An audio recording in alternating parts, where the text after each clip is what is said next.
Hello and welcome to Study Sessions, the English Literature Revision podcast from St. George's. Now, in this episode of Making Connections, we're going to be looking at two quotations that, in effect, bookend the play. The first comes from Act 1, Scene 3, and it's an interaction between Macbeth and Banquo. Macbeth has just found out that he's to be made Thane of Cawdor because of the betrayal and the treasonous behaviour engaged in by the previous Thane of Cawdor. And so we're going to be looking at this quotation first and then making a connection all the way across the play to a really critical quotation. It's a set of lines from Macbeth where he finally realizes the true nature of the witches, but more on that to come. So let's begin with the moment itself. It's a moment where we witness the first real fault lines between Macbeth and Banquo. Their responses to the witches' predictions are not merely different. They are, we can say, diametrically opposed in both spirit and implication. So let's start with that moment. It's a moment where Macbeth is unable, seemingly, to restrain his rising curiosity and ambition, where he's learned that he's now the new Thane of Cawdor, and he turns to his comrade on the battlefield, his friend Banquo. Macbeth says to Banquo, "Do you not hope your children shall be kings, when those that gave the Thane of Cawdor to me promised no less to them?" Banquo responds, really, really important. "That trusted home might yet enkindle you unto the crown beside the Thane of Cawdor. But 'tis strange, and oftentimes to win us to our harm, the instruments of darkness tell us truths, win us with honest trifles to betrays in deepest consequence." Now, this exchange is brief, but carries immense weight. It marks, I think, the beginning of the psychological unraveling that will dominate the play. Macbeth, who is already startled and already spiraling inward psychologically, is seemingly trying to draw Banquo into his sense of astonishment and indeed excitement. He cannot understand Banquo's calmness and composure. "Do you not hope your children shall be kings?" For Macbeth, the witch's words are totalizing. If one part has come true, the rest must follow. All or nothing. Something, and therefore everything. But Banquo remains calm, rational. His reply is measured, it's cautious, it's grounded. He acknowledges the prophecy's fulfillment. Yes, Macbeth has indeed become Thane of Cawdor, but warns of the danger inherent in trusting such revelations too readily. These words from Banquo are laced with insight and prescient. That trusted home might yet enkindle you unto the crown. Enkindle, that verb, rich in metaphor, suggests a small flame, that initial spark. It hints at the beginnings of desire, the earliest flickers of ambition. Crucially, that fire can either be extinguished or fanned. Banquo in this moment identifies something fundamental about Macbeth. The prophecy is no longer external. It has been internalized. It is being entertained, to use the theological language of temptation. He's entertaining the possibility psychologically in his mind that he will now be king. The idea of becoming king is taking hold in Macbeth's imagination, and Banquo sees it clearly. Then Banquo utters one of the most philosophically significant lines in the entire play. "And oftentimes, to win us to our harm, the instruments of darkness tell us truths, win us with honest trifles to betray us in deepest consequence." This is Shakespeare at his most psychologically astute. Banquo is articulating a core tenet of evil, not as something overt or monstrous, but evil as subtle, seductive, insidious. These instruments of darkness don't lie outright. Rather, what they do is they offer small truths, those honest trifles, as bait. They win trust, only to exploit it later for devastating ends. The language here is chilling in its abstraction. Banquo doesn't call the witches evil or devils directly. Instead, he names them by their function. Instruments of darkness. They are tools, mechanisms, intermediaries of malevolence. And their strategy is not to destroy from the outside, but to prompt destruction from within. They make us agents of our own ruin. This observation from Banquo is potentially quite easy to overlook. It's sandwiched between some rather more dramatic speeches. But it is perhaps the most lucid, clear, moral insight offered in the play. Banquo understands that the witches manipulate not through brute physical force, but through implication, temptation, equivocation, and psychological manipulation. And crucially, Macbeth ignores him. This moment is not only the division between two men, it is the crossing of a moral threshold. From here, Macbeth begins the slow, inexorable journey into obsession, paranoia, and ultimately self-destruction. Banquo, in contrast, will remain true to his skepticism, his suspicion, but it won't save him. So in this small exchange, Shakespeare sketches the anatomy of evil, its methods, its seductions, and its devastating consequences. Here, Banquo sees it. Macbeth hears it, but does not listen. We turn now to our matching kind of paired quotation that we're going to be looking at. And we're going to be turning to Act 5, Scene 10, right towards the end of the play, where we're arriving at a scene of collapse. Macbeth is now stripped of all illusions and is being forced to confront the end. For a moment, it seems, he actually loses all resolve.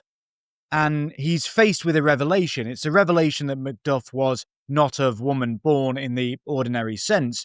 And so Macbeth sees, really for the first time, the witch's prophecies on which he has staked everything exposed as fatal equivocations. Let's hear Macbeth's despair. He says, "Accursed be that tongue that tells me so, for it hath cowed my better part of man. And be these juggling fiends no more believed that palter with us in a double sense, that keep the word of promise to our ear and break it to our hope. I'll not fight with thee." At this moment, all the defiance, that desperate bravado that has carried Macbeth through the final acts, seems to vanish. Temporarily, we might say, rather informally, that the stuffing has gone out of him.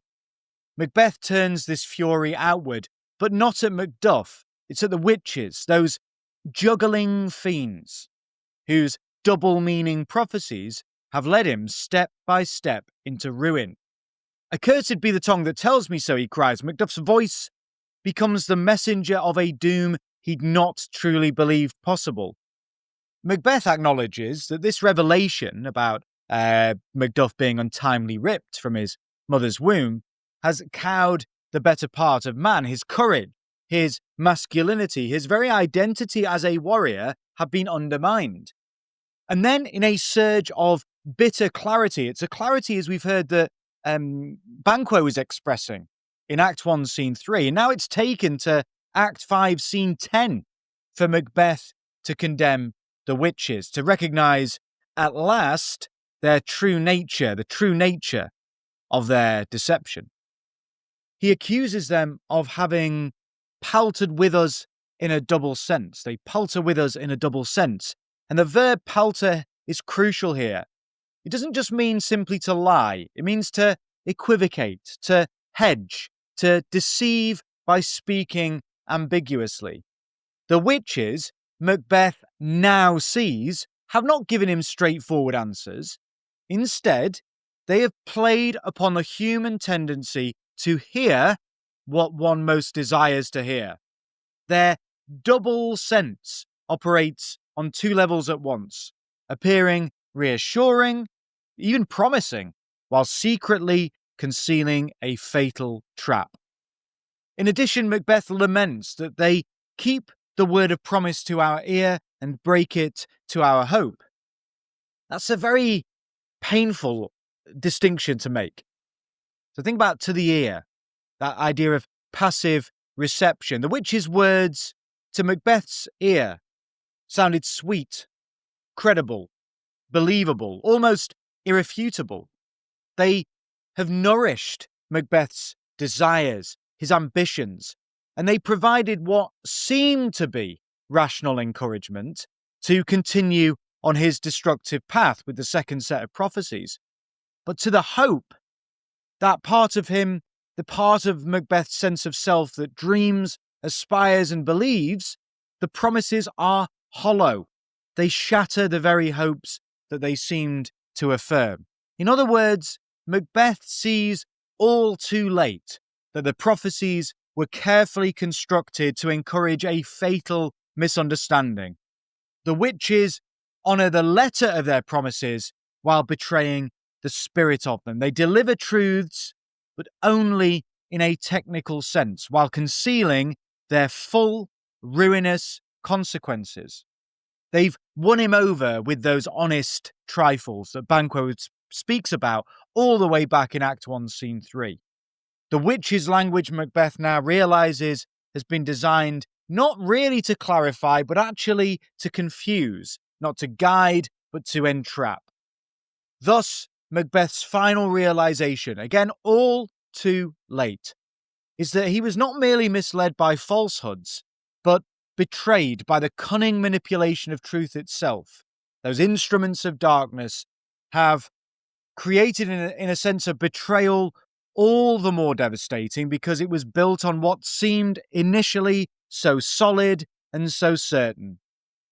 But just as the witches themselves physically seem solid but then melt as breath into the wind, so their promises, their prophecies, seemingly so solid, again, have also melted as breath into the wind.